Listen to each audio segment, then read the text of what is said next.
Atenção! Vai começar agora uma teleaula de automação do curso profissionalizante. Este módulo tem um total de 20 aulas. Hoje você vai assistir a teleaula número 12. Bons estudos!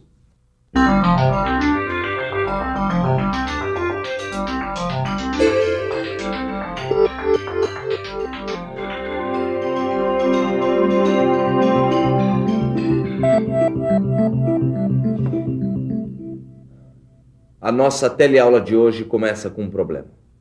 Uma fábrica produz 3 tamanhos de clipes, pequenos, médios e grandes. Bom, até aí tudo bem. O problema é que em alguns meses, essa fábrica vende mais clipes grandes. No outro mês, ela vende mais clipes pequenos. Aí no outro mês, ela vende de novo os clipes grandes. Enfim, não dá para saber o que as pessoas querem comprar mais. O resultado é que a fábrica tem que mudar a sua produção sem muito tempo para qualquer preparação. Uma hora tem que produzir clipe grande, outra hora médio, depois grande de novo. Os donos dessa fábrica vão ficar loucos, né? Bom, qual que você acha que é a resolução para esse problema? Não precisa perder tempo pensando na resposta. A resolução está no equipamento chamado controlador lógico programável, mais conhecido como CLP. E se você quer saber como os CLPs vão resolver esses problemas, só tem um jeito. Assistindo a teleaula de hoje. Na teleaula de hoje, você vai acompanhar a evolução da automatização das máquinas e vai conhecer os CLPs.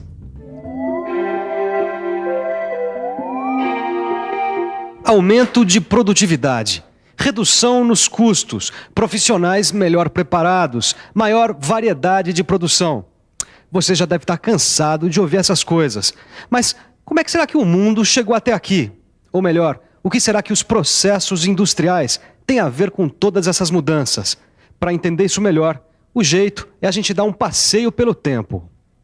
No início da industrialização, ou melhor, quando começaram a surgir as indústrias do jeito que a gente conhece hoje, os processos produtivos se baseavam quase que só na mão de obra. Dá só uma olhadinha nessas imagens do nosso arquivo. A produção era composta por vários estágios, onde as pessoas desenvolviam sempre as mesmas funções. Ou melhor, os operários ficavam o turno inteirinho de trabalho fazendo a mesma coisa. E eles só faziam isso. Um trabalho super repetitivo que, por causa disso, ganhou o nome de produção seriada.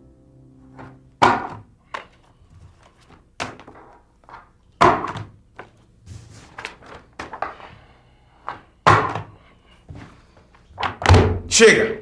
Câncer! Calma, Torquato. Pois é, mas não eram só os operários que ficavam o tempo todo na mesma função? As máquinas também. E elas funcionavam como esse furador aqui, que só furava. E o pior ainda, só faziam um tipo de furo. Por outro lado, os operários falaram o que eu falei. Chega, cansei.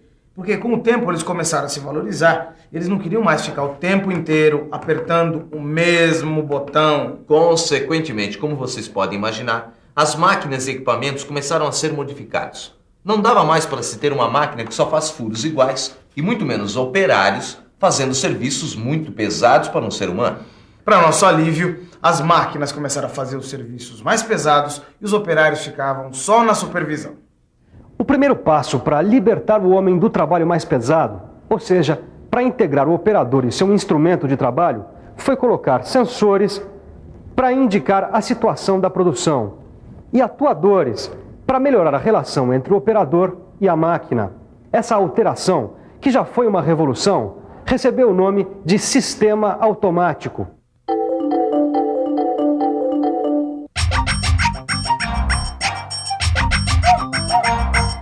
Em um sistema automático, o resultado é definido antes de começar a ser executado. E é o sistema que se encarrega de atingir esse resultado sem que haja interferência do operador. Ou melhor, a automatização acontece quando o trabalho braçal do homem é substituído por uma máquina, no processo industrial. É claro, essa automatização das indústrias só foi possível com os avanços da eletrônica. Afinal, só aí apareceram os circuitos eletrônicos, capazes de realizar funções lógicas e aritméticas com os sinais de entrada e saída. Quer dizer, capazes de organizar os sinais das operações. Consequentemente, as máquinas começaram a operar com maior independência.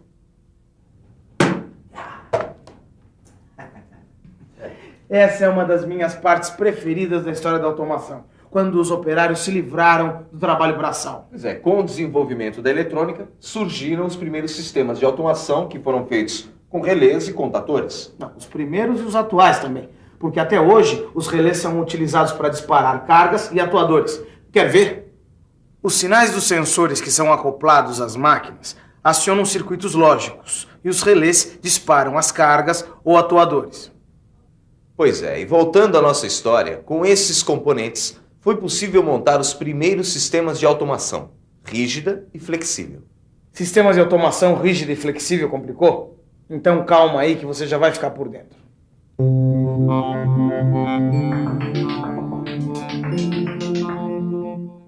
O sistema rígido de automação é um tipo de sistema que não permite mudanças no processo depois que há uma definição do sistema e dos seus componentes. Já o sistema flexível permite algumas alterações, como a inclusão e a retirada de entradas e saídas. As máquinas de tear são um bom exemplo para a gente ver a transição de um sistema rígido de automação para um sistema flexível. Quando começaram a ser acionadas por controle automático, as máquinas de tear só produziam um modelo de tecido, de padronagem, de desenho ou estampa. Portanto, era um sistema rígido. Aí, com o tempo, foram introduzidos os sistemas automáticos flexíveis e as máquinas de tear começaram a produzir diversos padrões de tecidos diferentes. O que é possível porque as máquinas de tear com sistema flexível são compostas por sistema de entrada de informações do tipo de tecido e ainda sistema de acionamento por bobinas ou solenoides, que se movimentam obedecendo uma sequência definida no sistema de entrada. Ou melhor, as máquinas antigas têm uma fita perfurada, com indicações do padrão do tecido que vai ser fabricado. E por causa dessa perfuração, os receptores de luz são sensibilizados e atuam sobre os solenoides, que por sua vez entrelaçam os fios, produzindo os modelos desejados. Fazendo uma comparação, a fita perfurada corresponde à unidade de memória. Os sensores correspondem aos receptores de luz e os solenoides correspondem às saídas. Mas essa evolução não parou por aí, não. Com o avanço da eletrônica, as unidades de memória ganharam mais capacidade, o que possibilitou um armazenamento de mais informações ainda.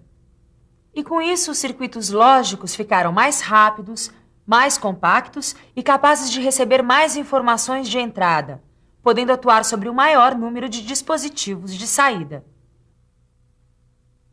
E aqui está o resultado dessa evolução, o microprocessador, também conhecido como CPU. Em máquinas poderosas como essa, a gente pode encontrar CPUs que vão buscar as informações na memória e nos dispositivos de entrada, e a partir dessas informações, entender a sequência lógica de um programa e acionar as saídas. Ou seja, eles geram sinais que vão movimentar máquinas e equipamentos.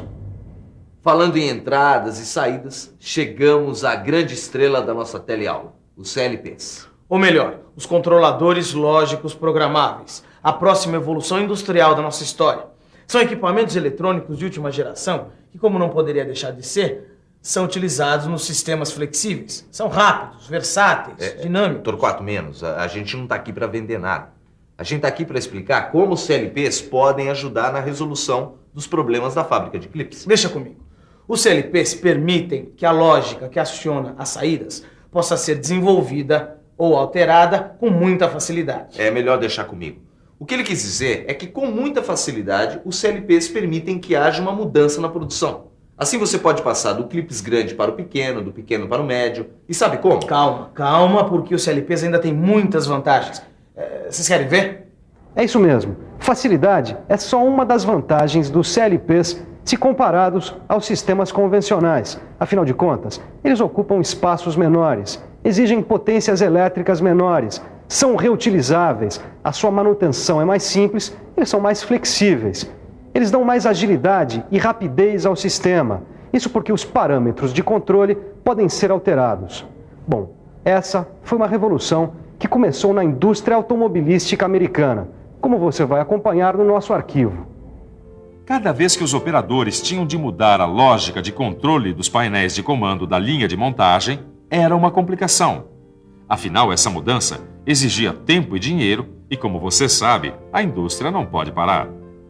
A solução encontrada pelos técnicos das indústrias automobilísticas foi preparar uma lista das necessidades de todas as indústrias que usavam circuitos e relés. Resultado: nascia assim os controladores lógicos programáveis. O CLP é um microcomputador como esse aqui, só que ele é aplicado ao controle de um sistema ou de um processo industrial. E para isso, eles são compostos de módulos de entradas digitais e analógicas. Essas entradas digitais são agrupadas em conjuntos de 8 ou 16, de uma forma que a unidade central de processamento possa tratar as informações como bytes ou words. É melhor explicar isso direito. Byte é um conjunto de 8 bits que compõem uma informação. E bit é um código que pode ser 0 ou 1. Isso quer dizer, é um dígito binário. Tá claro? Binário, 2. Já o Word, na automação, é um conjunto de 16 bits que formam uma informação. Uma das coisas mais legais dos CLPs é que a lógica que comanda as entradas para gerar as saídas, ela é programada pelo operador do sistema, sem nenhum esforço físico e sem parada na produção. Isso quer dizer que é o operador do sistema da nossa fábrica de clipes quem vai programar os CLPs para comandarem as máquinas, para serem produzidos clipes médios, pequenos, grandes. A programação dos CLPs permite várias combinações, lógicas combinacionais, lógicas sequenciais e também a composição das duas, que na verdade é a mais usada. Já a linguagem utilizada na programação é muito parecida com a linguagem usada nos diagramas lógicos de acionamento, usados por eletrotécnicos, técnicos, eletricistas e outros profissionais da área de controle. Vamos imaginar um exemplo. O nosso objetivo é acionar a lâmpada através de um botão.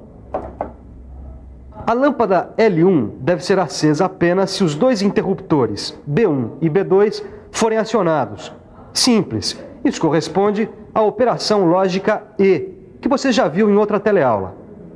Já nesse exemplo, o objetivo é ligar a lâmpada L1 se os interruptores B1 e B2 foram acionados, o que corresponde à operação lógica OU, que você também já viu em outra teleaula.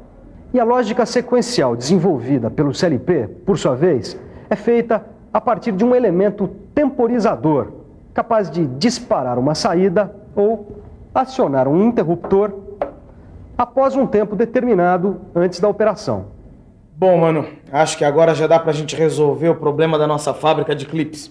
Com tudo que a gente viu, vamos colocar o CLP para funcionar. Ah, Torquato, mas ainda está faltando uma coisa. Para você instalar um CLP num sistema ou numa máquina, você precisa verificar o número de pontos de entrada, o número de pontos de saída, a velocidade do processamento, os tipos de entrada e de saída. E feito isso, mãos à obra. Vamos fazer nossos clipes. É claro que isso é uma brincadeira do meu amigo Torquato. Porque, na verdade, esse micro que ele usou não é um CLP. E essa história da fábrica de clipes é fictícia. Mas tudo isso serve para você observar como os CLPs possibilitam uma maior redução de custos e um aumento de velocidade na produção. E por falar em velocidade, os CLPs não param. Como tudo em automação, eles estão sempre sendo aperfeiçoados. Por isso, é bom você prestar atenção na revisão. E atenção, se liga aí que é a hora da revisão. Na teleaula de hoje, você viu que a automação rígida é um sistema automático que não permite alterações em sua lógica de funcionamento. Viu que o sistema flexível de automação permite algumas alterações no sistema e nos seus componentes. Viu que os CLPs são dispositivos eletrônicos que executam lógicas combinacionais e sequenciais a partir dos sinais de entrada. Agora é com você, hein? Bons estudos e até a próxima. Vai lá.